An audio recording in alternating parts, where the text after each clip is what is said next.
My name's Tom Tilley, I'm the host of Triple J's Hack program, and this event is brought to you by the New South Wales Reconciliation Council and also Sydney Ideas as part of New South Wales Reconciliation Week. Today, I'm here on behalf of the Metropolitan Local Aboriginal Land Council to welcome you to the traditional lands of the Gadigal peoples of the Eora Nation.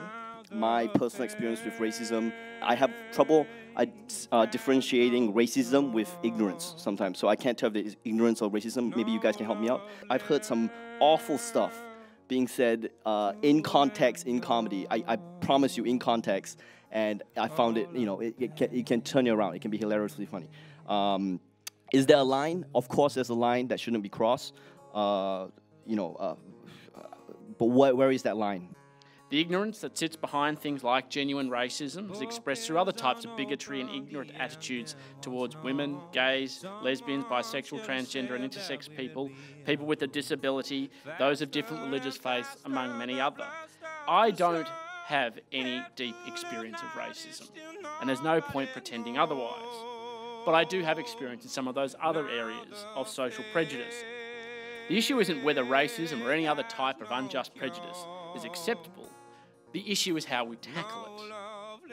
I am not a lawyer, I'm not a legal expert, but as an Aboriginal woman who's always known herself to be Aboriginal and always identified proudly as such, I feel that I am qualified enough to have a bit of a say tonight. So let us talk about racism and how it's not the problem that some people think it is, how terrible it is that fine, upstanding people are being prevented from saying stuff that we should all get over, how the everyday racism that deters many of my people from public places, schools, doctors' surgeries, hospitals, cafes, shops, cyberspace and the Twitter sphere is really not so bad. I'm really concerned about the watering down of the Anti-Discrimination Act because it's not about a free market, it's about people's dignity and right to that dignity.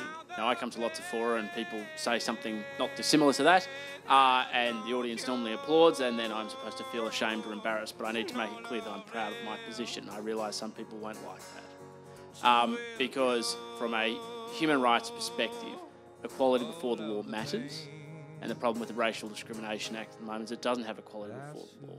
It doesn't operate like other anti-discrimination laws do. It goes substantially further.